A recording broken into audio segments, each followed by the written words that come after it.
नमस्कार, 3 बजे 3 खबर में स्वागत है आपका और मैं हूं जुबैर खान। राजस्थान में सीएम अशोक गहलोत और पूर्व उप मुख्यमंत्री सचिन पायलट के बीच घमासान थमने का नाम नहीं ले रहा। राजस्थान में मुख्यमंत्री अशोक गहलोत और पूर्व उप मुख्यमंत्री सचिन पायलट के बीच चल रहा सियासी घमासान लगातार जारी है। पायलट के पक्ष में अजय माकन के बयान के बाद ऐसा माना जा रहा है कि गहलोत समर्थक भड़के हुए हैं। अब कांग्रेस आलाकमान पर दबाव डालने के लिए बहुजन समाज पार्टी में कांग्रेस में आए और निर्दलीय विधायक से कांग्रेस के एसोसिएट सदस्य बने विधायकों ने एक बैठक बुलाई है। 23 जून को जयपुर के होटल अशोका में इस बैठक को बुलाया गया है। सूत्रों की माने तो गहलोत गुट ने यह रणनीति बनाई है कि पायलट गुट को मिल रही तवज्जो के खिलाफ माहौल बनाया जाए। इस बैठक के बाबत तमाम निर्दलीय और बसपा से कांग्रेस में आए विधायकों को सूचना दे दी गई है। इनमें 6 विधायक बसपा के हैं और 13 निर्दलीय विधायक हैं। ऐसा बताया जा रहा है कि इस बैठक में मौजूदा सियासी हालात, मंत्रिमंडल विस्तार और सियासी नियुक्तियों को लेकर मंथन हो सकता है। आपको बता दें कि बहुजन समाज पार्टी से आए विधायक और निर्दलीय जीते विधायक लगातार सचिन पायलट और उनके समर्थकों पर हमला बोल रहे हैं और सचिन पायलट को गद्दार बता रहे हैं। राजस्थान के मुख्यमंत्री अशोक गहलोत और सचिन पायलट के बीच चल रही सियासी जंग की जानकारी कांग्रेस हाईकमान को भी है। इसके अलावा यह भी जानकारी सामने आ रही है कि कांग्रेस के अंदर आए इस सियासी संकट को टालने के लिए कांग्रेस हाईकमान ने सचिन पायलट को पार्टी के भीतर ही महासचिव जैसा पद का ऑफर किया था, जिससे पायलट ने इनकार किया। यह भी माना जा रहा है कि गहलोत सरकार में जो मंत्री पद खाली हैं उस पर सचिन पायलट अपने लोगों को बैठाना चाहते हैं। मौजूदा समय में गहलोत मंत्रिमंडल में 9 पद खाली हैं और सचिन पायलट चाहते हैं कि इनमें से 6 से 7 पद उनके खाते में आए। वहीं बसपा और निर्दलीय विधायक जो कांग्रेस में आए हैं वो भी इन्हीं पदों पर नजर बनाए हुए हैं।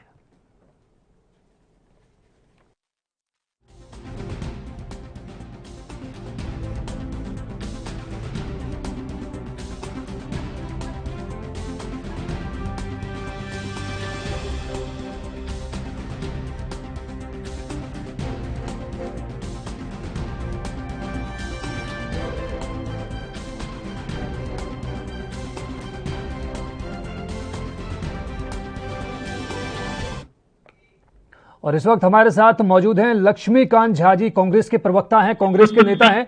लक्ष्मीकांत जी, सबसे पहला और बड़ा सवाल मेरा आपसे सीधे तौर पर यही है कि जिस तरह से 23 जून को मुख्यमंत्री जो हैं अशोक गहलोत राजस्थान के, उन्होंने ऐलान एक तरह से किया है कि जो बीएसपी के 6 विधायक हैं और जो निर्दलीय 13 विधायक उनकी शरण में एक तरह से हैं और उनके ही कॉल पर उन्होंने कांग्रेस पार्टी का दामन थामा था। अब उनकी मीटिंग पिंक सिटी यानी जयपुर में होने जा रही है, तो क्या संकेत हैं ये? मैं कांग्रेस का नहीं, बीजेपी का प्रवक्ता हूं सर। जी बताइए, बतौर बीजेपी प्रवक्ता की हैसियत से ही इस सवाल का जवाब आप दीजिए। देखिए, ये तो साफ पूरा राजस्थान देख रहा है कि किस तरह की मुख्यमंत्री की पिछले 2.5 साल में जब से सरकार बनी है तब से अपनी सरकार बचाने के लिए सभी जोड़ कर रहे हैं और सरकार के रूप में तो पूरी तरह फैल हो चुके हैं। राजस्थान की जनता तो सब कुछ देख ही रही है। अब केवल अपने राजनीतियों को दबाने के लिए सारे करते रहते हैं, कभी पार्टी विधायकों को मिलाकर, कभी विधायकों के साथ। खुद पिछले 13 महीने से वो अपने घर से बाहर निकले नहीं कि वो रहे। और अब राजनीतिक प्रबंध करके संकट के समय में जो जनता को जरूरत है, राज्य की जनता को जरूरत है गवर्नेंस, राज्य की जनता को जरूरत है सरकार की, उस वक्त ये सब नौटंकियां करके अपने आप को एक्सपोज कर रहे हैं जनता के बीच में। और यहाँ पे समझ लीजिए कि ये सरकार जो है अपनी उल्टी गिनती गिन रही है। ये जो जितनी नौटंकी ये सब कर रही है उसके आधार पर ये लगभग तय हो चुका है कि सरकार ज्यादा दिन रहने वाली नहीं है।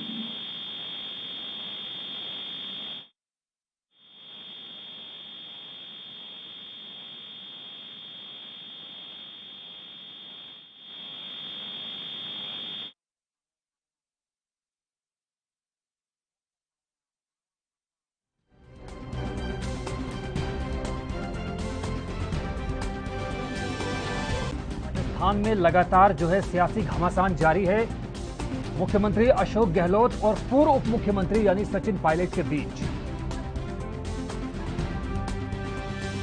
और अब मुख्यमंत्री अशोक गहलोत ने आगामी 23 जून को मीटिंग का ऐलान किया है राजधानी जयपुर में और ये मीटिंग होगी उन बीएसपी के 6 विधायकों और 13 निर्दलीय उम्मीदवारों के बीच जो अशोक गहलोत के कहने पर कांग्रेस पार्टी में आए थे।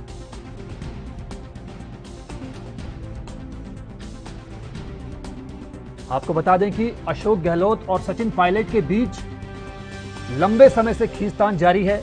लंबे समय से दोनों खुद को बड़ा नेता साबित करने पर तुले हुए हैं, लेकिन इस बात से किसी को इनकार नहीं है कि सियासत, खासतौर पर राजस्थान की सियासत में अशोक गहलोत एक ऐसा नाम है जिनके पास बहुत लंबा तजुर्बा है।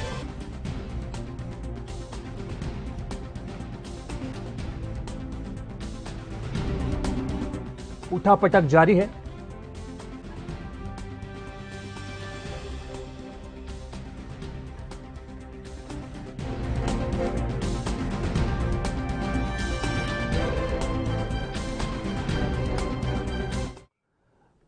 और इस वक्त हमारे साथ खेमाराम मेघवाल जी भी हैं, जो पूर्व मंत्री रह चुके हैं, पूर्व खनिज मंत्री। खेमाराम जी, सबसे पहले तो एनबी न्यूज में आपका बहुत बहुत स्वागत है। और मेरा सवाल आपसे यही है कि जिस तरह से अजय माकन का एक बयान आया था और उन्होंने सचिन पायलट का रुख किया था एक तरह से, उसके बाद में जो पूरा हंगामा बरपा हुआ है, इस पर आपकी राय क्या है? ये तो कांग्रेस की काफी वर्षों से, काफी दिनों से ये जो लड़ाई चल रही है, और ये सचिन पायलट और अशोक गहलोत के बीच की लड़ाई है, अंदरूनी लड़ाई है, उसमें मैं ज्यादा क्या कहूँ। ये सब सत्ता का ये लड़ रहे हैं। चलिए, ये अंदरूनी लड़ाई आपने कहा खेमाराम जी, लेकिन कल जिस तरह से बीजेपी की तमाम खबरें सामने आई थी, मीडिया गलियारों में कयास लगाए जा रहे थे कि कई नेताओं ने ये कहा था कि वसुंधरा राजे ही राजस्थान में बीजेपी है और बीजेपी ही राजस्थान में वसुंधरा है, तो इस बयान को लेकर आपकी राय क्या है? ये अलग-अलग लोग कांग्रेस पार्टी में नहीं है, ये बीजेपी में भी जारी है। लेकिन ऐसा नहीं है, बीजेपी एक अनुशासन पार्टी है। बीजेपी के जो हमारे लीडर है, वो जो भी लीडर हैं, वो जो बात कह रहे हैं उसमें ऐसा कोई नहीं है। हमने हमारे प्रदेश अध्यक्ष जी का भी बयान सुना है, हमने हमारे अन्य नेताओं का सुना है। कोई ऐसी बात नहीं है कि जहाँ हमारी पार्टी के अंदर कोई इस तरह की कोई घमासान का कोई कुछ अभी नहीं है। लेकिन खुद बीजेपी के जो मौजूदा विधायक हैं, उन्होंने बाकायदा प्रेस कॉन्फ्रेंस करके इस बात को कहा है कि राजस्थान में जो हैसियत वसुंधरा राजे की है, वही केंद्र में नरेंद्र मोदी प्रधानमंत्री की है। नहीं, मोदी जी एक देश के बहुत बड़े कद के रहता है। वसुंधरा जी हमारी 2 बार सीएम रही हुई है। हमारे संगठन का एक सिस्टम है और उसके हिसाब से अब ये पता मेरे को ज्यादा जानकारी नहीं है, मैं पढ़ नहीं पाया, मैं ज्यादा बाहर था। लेकिन हमारे अनुशासन, पार्टी के अंदर अनुशासन है और सब लोग अनुशासन में ही बात करते हैं।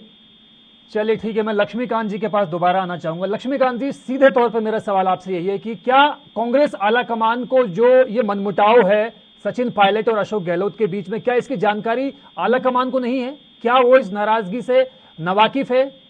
उनके सामने भी ये मौजूद है, आलाकमान जानता है अशोक गहलोत और सचिन पायलट के बीच में लंबे समय से खींचतान जारी है, लेकिन बावजूद इसके आलाकमान की तरफ से इस मसले का हल अभी तक नहीं निकाला जा सकता है। क्या बड़ी वजह इसके पीछे है? लक्ष्मीकांत जी।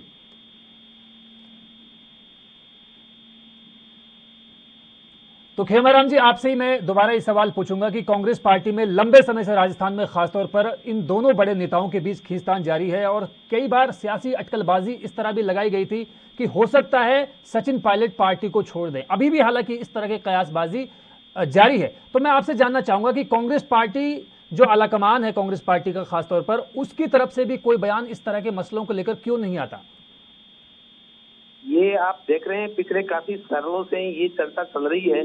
इनके बीच में ये राजनीतिक जो घमासान मचा हुआ है, ये अपने वर्चस्व की लड़ाई लड़ रहे हैं। और मुझे तो ये जो कोई विश्वास नहीं है, कभी भी एक हो सकते हैं। और ये उनके हाईकमान है, वो जो भी आदेश करेंगे ये सब एक हो जाएंगे। और ये सब इसी तरह की लड़ाई लड़ रहे हैं। ये काफी वर्षों से, काफी दिनों से हम सुनते आ रहे हैं। मुझे लगता नहीं है कोई इसमें इस तरह के कोई घमासान हो। ये अपने वर्चस्व के लिए, मंत्रिमंडल के विस्तार में अपने लोगों को एडजस्ट करने के लिए ये सब कुछ इस तरह का हो रहा है जी। और इस वक्त हमारे साथ कांग्रेस के नेता पवन शर्मा जी भी मौजूद हैं। पवन जी, सीधे तौर पर मैं आपसे यही जानना चाहूंगा कि जिस तरह से खींचतान जारी है और लगातार जो है गतिरोध सामने आ रहा है अशोक गहलोत और मुख्यमंत्री जो है अशोक गहलोत के बीच में, इसके पीछे की बड़ी वजह क्या है और कहां रुकेगी ये अदावत? देखिए, कहीं पे भी कोई खींचतान नहीं है। ये मीडिया की बनाई हुई खींचतान है। और जो भी कांग्रेस पार्टी का कार्यकर्ता है, नेता है, वो अपनी बात अपनी पार्टी फॉर्म में रखता है। जहाँ कहीं कोई काम करने की बात हो या कोई किसी को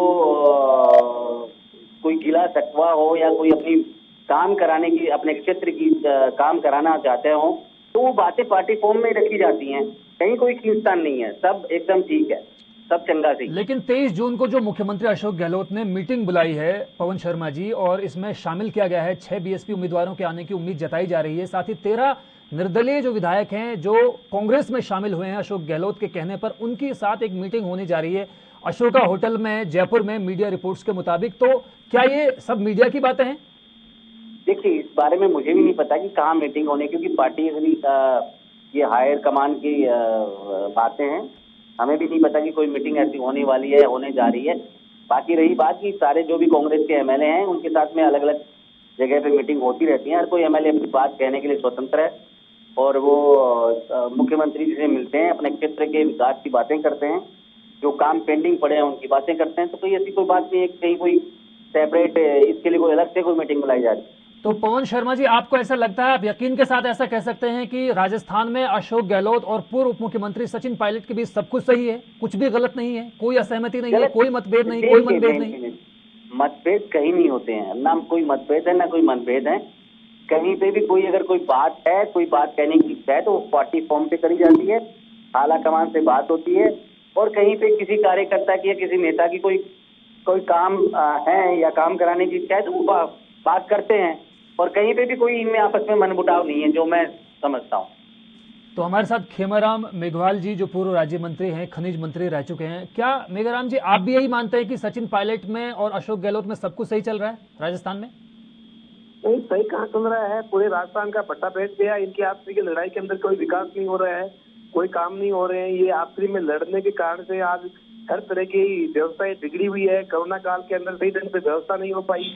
ये सारे जो हुए इनकी आपसी की लड़ाई और आपसी की हिंसाकांड के कारण से ही आज पूरा राजस्थान है वो पीछा जा रहा है, परेशानी है। आम आदमी सही ढंग से काम नहीं, कोई विकास के काम नहीं हो रहे हैं, जो काम होने चाहिए थे वो काम नहीं हो रहे हैं। पंचायत राज के चुनाव होने चाहिए थे समय पर, वो चुनाव नहीं हुए, अब तक चुनाव पेंडिंग पड़े हैं।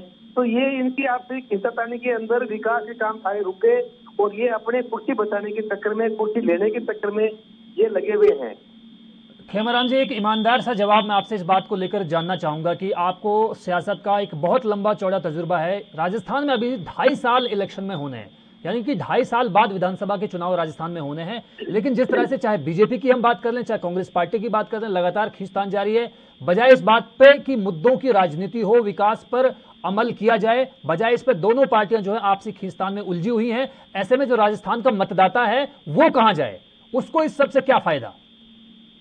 एक ईमानदार जवाब आपकी तरफ से। मैं ये कहना चाहूंगा कि कांग्रेस की सरकार ने पिछले 2.5 साल के अंदर कोई विकास का काम नहीं हुआ। ये इनके अंदरूनी जो अंतर कड़ा है उसके कारण से आम मतदाता है वो परेशान है, आम व्यक्ति सरकार से परेशान है, और ये सरकार से इतना परेशान है कि आने वाले समय में इस सरकार को दुत्कारेंगे और भारतीय जनता पार्टी की सरकार बनेगी। पवन शर्मा जी और खेमाराम मेघवाल जी, आप दोनों मेहमानों का बहुत बहुत शुक्रिया।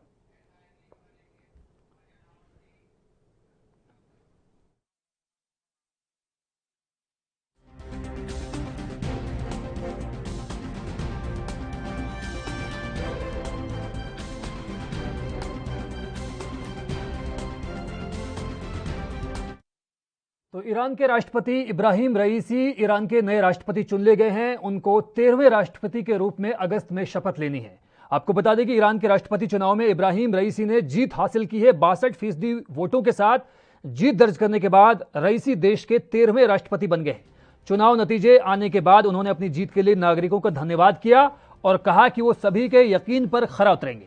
रईसी ने मौजूदा राष्ट्रपति हसन रूहानी से भी मुलाकात की, जिसके बाद दोनों नेता मीडिया के सामने आए। रईसी ने कहा कि उनकी सरकार लोगों की बेहतरी के लिए काम करने के हक में हर मुमकिन कोशिश करेगी। रईसी इसी साल अगस्त महीने की शुरुआत में पद की शपथ लेंगे। माना जा रहा है कि देश की घरेलू राजनीति और विदेशी मामलों में उनका काफी प्रभाव रहेगा। ईरान की राजनीतिक व्यवस्था में देश से जुड़े तमाम मसलों पर आखिरी फैसला सुप्रीम लीडर आयतुल्लाह अली खामनी का होता है। सुप्रीम लीडर के बाद देश में दूसरा सबसे बड़ा पद राष्ट्रपति का होता है, लेकिन माना जा रहा है कि रईसी को सुप्रीम लीडर का भरोसा प्राप्त है। उन्हें खामनेई के उत्तराधिकारी के रूप में भी देखा जा रहा है। नवंबर 2019 में अमेरिकी विदेश विभाग ने रईसी समेत 8 अन्य लोगों पर प्रतिबंध लगाए थे। अमेरिका का मानना है कि ये सभी लोग आयतुल्लाह अली खामनेई के बेहद करीबी हैं। और मानवाधिकारों के उल्लंघन में शामिल हैं।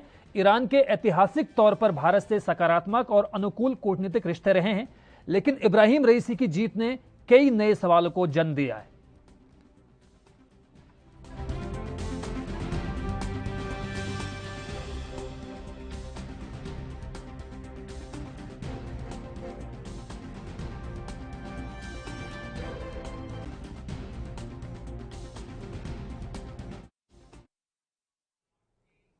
और इस वक्त हमारे साथ विपिन शर्मा जी मौजूद हैं, राजनीतिक विश्लेषक हैं, देश विदेश की कूटनीति के बारे में बेहतर जानकारी रखते हैं। तो विपिन जी, सीधा सवाल मेरा आपसे यही है कि जिस तरह से इब्राहिम रईसी को नए राष्ट्रपति के तौर पर ईरान की जनता ने चुन लिया गया है, भारत के साथ आगामी रिश्ते ईरान के साथ कैसे होने जा रहे हैं? क्योंकि इससे पहले चाहे हसन रूहानी की हम बात करें, चाहे अहमद निजाद की हम बात करें, भारत के साथ ईरान के रिश्ते बहुत सकारात्मक और अनुकूल रहे हैं। देखिए, निश्चित बात है कि यहाँ पर अगर हमारे को अपनी विदेश नीति, अगर हम भारत के संदर्भ में बात करें, भारत के हित की बात ये रहेगी कि हम लोग अपने नाते जितने भी बाकी मुल्क है उनके साथ अच्छे करें, क्योंकि यहाँ पर सबसे बड़ी चुनौती जो है चीन हमारे सामने पेश कर रहा है। और यहाँ पर जिस तरह से चीन ने हमेशा, आप यूनाइटेड नेशन सिक्योरिटी काउंसिल में बात करेंगे, हिंदुस्तान को जो परमानेंट सीट मिलने की बात है वहां पर विरोध करता आया है, और बाकी पड़ोसी मुल्कों को भी चीन ने उकसाने का काम करा है। पाकिस्तान तो था ही, लेकिन साथ में नेपाल का आपने देखा, नेपाल हमेशा हमें बड़ा भाई मानता था हिंदुस्तान को, लेकिन वहां पर भी नेपाल को उकसाने का काम करा। तो यहाँ पर अब अगर आप वर्तमान स्थिति की बात करें ईरान के संदर्भ में, तो ईरान के साथ हमारा फ्लक्चुएटिंग रिलेशन रहा है, नाता रहा है, क्योंकि पहले हमारा बहुत अच्छा था नाता, लेकिन अब आपने देखा कि कैसे ईरान और चीन की आपस में इनके नाते मजबूत हो रहे हैं। चीन कई तरह की वहां पर अपना इन्वेस्टमेंट कर रहा है ईरान में, उनके पोर्ट्स में, उनके आईटी पार्क्स में, कई तरह के इन्वेस्टमेंट चीन कर रहा है। और साथ में हिंदुस्तान जब से अमेरिका के साथ उसने हाथ बढ़ाया, और साथ में आप देखेंगे एक बेल्ट बनी हुई है कि पाकिस्तान, तुर्की और चीन, ईरान, और ईरान ने अभी भी, आप इजराइल और फिलिस्तीन की जो आपस में लड़ाइयां हुई हैं पीछे और कई जान मान को नुकसान हुआ है, वहां पर ईरान ने पीछे से पूरा समर्थन दिया। तो यहाँ पर अब ये देखना बड़ा दिलचस्प होगा कि यहाँ पर ईरान की, क्योंकि और अगर प्रधानमंत्री की बात करें, मोदी की बात करें, तो वो अपनी कूटनीति के लिए जाने जाते हैं, और यहाँ पर वो निश्चित बात है, ये उनका प्रयास रहेगा कि कैसे हम लोग हिंदुस्तान के नाते और मजबूत करें ईरान के साथ, क्योंकि ये इस समय एक तरफ ये भी हम बोल रहे हैं कि चेकगेट का दौर है, कि चेकगेट का दौर मायने कि बड़े बड़े विश्व के मुल्क जब चीन से दूरी बनाएंगे, क्योंकि कोरोना कोई साधारण ये आपदा नहीं था, ये जो पूरे विश्व सदी की सबसे बड़ी महामारी, और ये लोगों को अब धीरे धीरे समझ आने लग गया है कि ये चीन की साजिश थी, कि चीन के वुहान शहर से ये वायरस निकला, उसने पूरे विश्व को बीमार कर दिया, कितनी जान मान का नुकसान हुआ। तो क्या ये लोग भूल पाएंगे? और अभी अंतर्राष्ट्रीय पटल पे पिछले आवाजें उठने लग गई हैं कि WHO भी जो कुंभकर्ण की नींद सोया हुआ है वो जागे अपनी नींद से और कुछ प्रतिबंध लगाए चीन के खिलाफ, क्योंकि अगर ये साजिश सिर्फ एक महज वायरस लीक हुआ वो एक मुद्दा है, तब भी विपिन शर्मा जी, आप सामरिक मामलों के, आप कूटनीतिक मामलों के बेहतर जानकार हैं। आप ये जानते हैं कि ईरान ने एक मुद्दत तक सोशो पॉलिटिकल और इकोनॉमिकल जो है उथल पुथल देखी है, चाहे बात 1979 की इस्लामिक क्रांति की बात हो, चाहे ईरान इराक के 10 साल चले युद्ध की बात हो, चाहे अमेरिका के साथ ईरान के रहस्यमय रिश्तों की बात हो, और चाहे इसराइल के खिलाफ ईरान की भड़काऊ बयानबाजी की बात हो। लेकिन अब जिस तरह से इब्राहिम रईसी को 13वें राष्ट्रपति के तौर पर अगस्त महीने में शपथ लेनी है, लेकिन उनको पहले के राष्ट्रपतियों के मुकाबले कहा जा रहा है कि वो पहले से ज्यादा रूढ़िवादी हैं, तो क्या ईरान की जनता पर क्या असर पड़ेगा, और बाकी खासतौर पर भारत के साथ आने वाले दिनों में रिश्तों में किस तरह की तलखी मिलेगी देखने को, या फिर सब कुछ सही नजर आएगा? जुबेर जी, आपका सवाल बहुत अहमियत रखता है, बहुत ही अहम सवाल है। देखिए, यहाँ पर अगर आप देखें कि भले ही वो 62% उनको वोट मिले हैं इब्राहिम रईसी को, लेकिन यहाँ पर जनता जो है, जनता जनार्दन होती है, और वहाँ पर लोग आक्रोशित हैं। वो सबको समझ आ रहा है कि ये, उसको कहा जा रहा है कि इलेक्शन इंजीनियर्ड हुए हैं, मैनिपुलेटेड हुए हैं, और यहाँ पर किस तरीके से उनको, क्योंकि यहाँ पर उनके वो एक हार्डलाइनर की तरह जाने जाते हैं, और यहाँ पर और उनपे एक तरफ जहाँ पर ये बनता था, समय की पुकार थी कि उनपे मुकदमे चलें, कि जो पॉलिटिकल प्रिजनर्स थे उनको उन्होंने मौत के हवाले कर दिया, और 5000 से ज्यादा, और यहाँ पर, और तो उसके वहां पर उनके खिलाफ तो कार्रवाई बनती थी, और एक वो पार्ट थे, वो जो डेथ कमेटी थी, उसके वो एक अहम उन्होंने अपना रोल प्ले करा। यहाँ पर ऐसी स्थिति में लोगों को तो लोग ये सवाल पूछ रहे हैं ईरान के कि उनके खिलाफ कार्रवाई नहीं की, आपने उनको 13वां राष्ट्रपति चुन लिया। तो ये अपने आप में बहुत बड़ी बात है। और साथ में वो जो वहां पर एक फ्रीडम ऑफ एक्सप्रेशन की हम बात करते हैं, अभिव्यक्ति की आजादी, वो बिल्कुल अब इनके आने से, अगर आप मेरे से सीधा एक आम आदमी के दृष्टिकोण से पूछे कि ईरान में क्या होने वाला है, तो वो उस पर काफी रोक लग जाएगी। यहाँ पर एक अभिव्यक्ति की आजादी, पहले ही वो बहुत वहां पर उसको लेकर सवाल उठते रहते थे, अब इनके आने से और उस पर नकेल कसी जाएगी। और यहाँ पर ये आप अगर माने कि एक आम आदमी ईरान का, वो मुझे लगता है कि वो इस समय खुश नहीं होगा, क्योंकि ये कहा जा रहा है, देखिए वो कहा जा रहा है कि ये उस डेथ कमेटी के भी सदस्य थे, इन्होंने एक अहम इनकी भूमिका रही। उसके बाद आप अगर देखें, पहले ये हेड ऑफ जुडिशरी थे, 2019 में बात करें आप, और ईरान के सबसे बड़े जज, उसके बाद लेकिन इनको जाना जाता है अल्ट्रा कंजर्वेटिव। जी, बहुत बहुत शुक्रिया आपका विपिन शर्मा जी, बहुत बहुत शुक्रिया।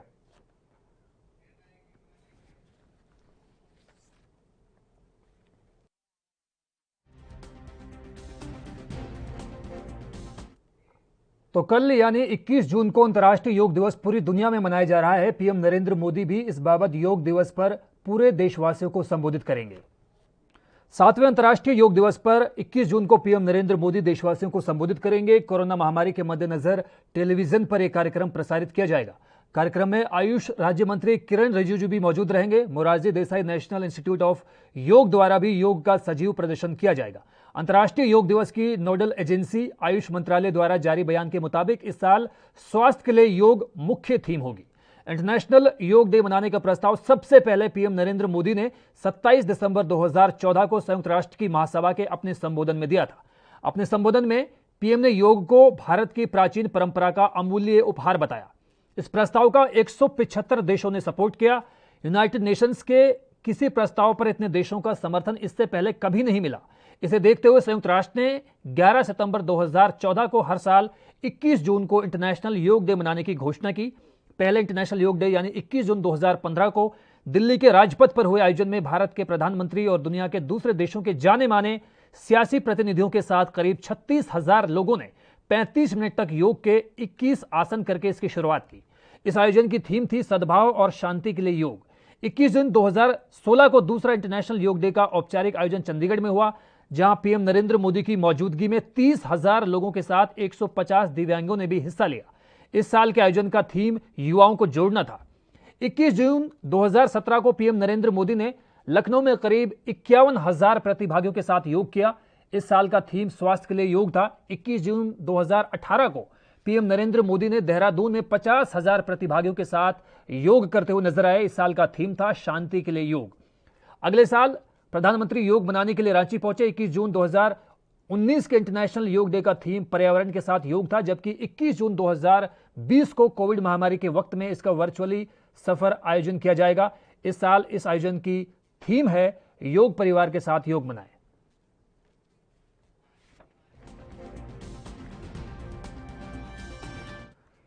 और इस वक्त हमारे सहयोगी राजीव तिवारी सीधे फोन लाइन पर दिल्ली से हमारे साथ जुड़ चुके हैं। तो राजीव जी, सबसे पहले यही मैं आपसे जानना चाहूंगा कि पीएम नरेंद्र मोदी 21 जून यानी कल योग दिवस के मौके पर एक बड़ा संबोधन देने जा रहे हैं, तो क्या कुछ आशंकाएं व्यक्त की जा सकती हैं, क्या कुछ कहेंगे पीएम नरेंद्र मोदी?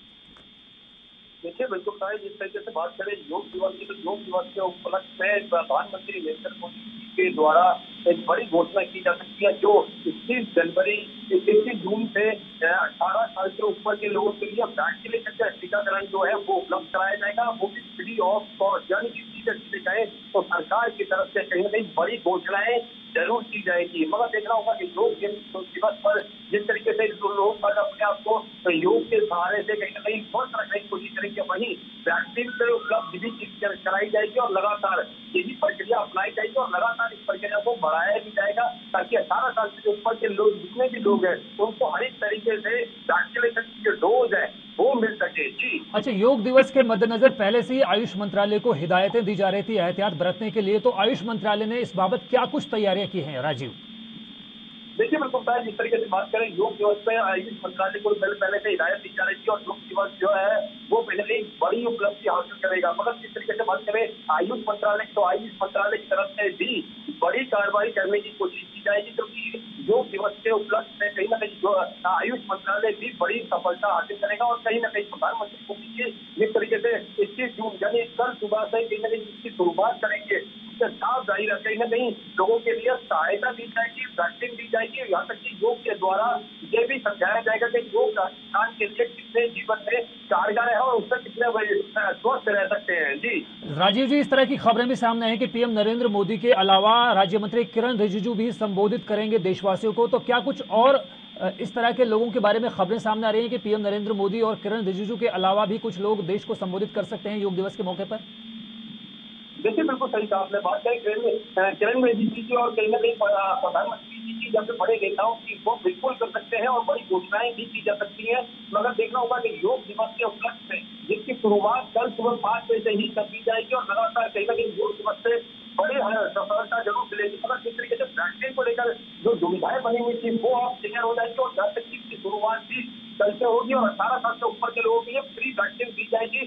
जो हर तरीके से यही कोशिश की जाएगी कि युवाओं को अपनी तरफ जोड़ा जाए और युवाओं को वैक्सीन उपलब्ध कराई जाए ताकि कोरोना जैसी महामारी से निजात मिल सके। जी राजीव, कोरोना महामारी ने पूरे दुनिया में जो है कोहराम मचाया हुआ है। कोरोना लगातार लोगों को अपनी जद में ले रहा है। कोरोना का तांडव अभी भी बरकरार है। कोरोना लगातार जो है कहर बरपा रहा है। इसी के मद्देनजर ऐसी उम्मीद जताई जा रही है कि पीएम नरेंद्र मोदी इस बात का संदेश दे सकते हैं कि जितने भी लोग घरों में मौजूद हैं वो घरों पर ही रहकर योग करें। देखिए, बिल्कुल सही कहा आपने। यहाँ पर बात करें कोरोना काल की, तो कोरोना काल के अंदर पिछले साल की जनवरी 2020 के अंदर भी यही परिस्थिति देखने को मिली थी और प्रधानमंत्री जी ने कहा था कि जो लोग बाहर नहीं आ सकते जो अपने घरों के अंदर वो कहीं ना कहीं घरों के अंदर ही रहकर योग करें, मगर इस बार भी बड़ी सफलता के साथ साथ यही समझाया जाएगा लोगों को सोशल डिस्टेंसिंग कितना ज्यादा जरूरी है और कोरोना काल के अंदर अपने आप को बचाना भी है और देखो को वैक्सीन के लिए इतनी बड़ी कारगर उपलब्धि हासिल कर सकते हैं, मगर युवाओं के लिए बड़े कदम जरूर उठाए जा रहे हैं। राजीव जी, इस तरह की खबरें भी हैं कि जिस तरह से तमाम मुख्यमंत्रियों को इस बाबत संदेश दिया गया है और तमाम जो जिला उपायुक्त होते हैं, डीएम होते हैं, कलेक्टर्स होते हैं, उनको भी संदेश दिया गया है कि आप अपने आसपास के इलाकों में लोगों को ये सलाह दें, ये मशवरा दें कि कल योग दिवस है और योग दिवस के मौके पर योग करके पूरे दुनिया में संदेश दें, क्योंकि योगा की जो उत्पत्ति हुई है वो हमारे देश यानी भारत से हुई है। देखिए, बिल्कुल सही कहा आपने। बात करें प्रधानमंत्री जी की या फिर बड़े नेताओं की या फिर डीएम की या फिर एसडीएम की, तमाम जो अधिकारी हैं वो भी कहीं ना कहीं अपने अपने माध्यम से लोगों को जागरूक करने की कोशिश करेंगे, क्योंकि कोरोना काल के अंदर योग कितना जरूरी है ये सबको पता लग चुका है और कहीं ना कहीं इसके लिए लोगों को जागरूक करने की जरूरत भी है। ग्रामीण इलाके की बात करें या फिर शहरी इलाके की बात करें, वहां पर भी योग के लिए कहीं ना कहीं लोगों को प्रेरित किया जाएगा और लोगों को समझाया जाएगा कि योग कितना जरूरी है। राजीव तिवारी दिल्ली से इस महत्वपूर्ण जानकारी के लिए आपका बहुत बहुत शुक्रिया। तो फिलहाल 3 बजे 3 खबरों में बस इतना ही। मुझे दीजिए इजाजत। नमस्कार।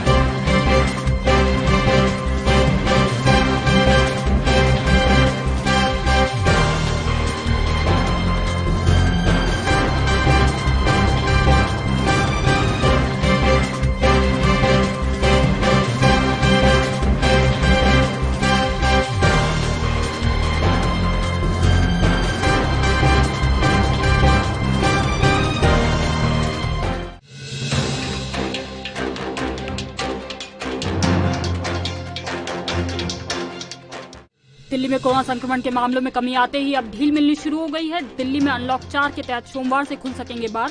सरकार के फैसले के मुताबिक अब राजधानी में 50% कैपेसिटी के साथ बार खोले जा सकेंगे।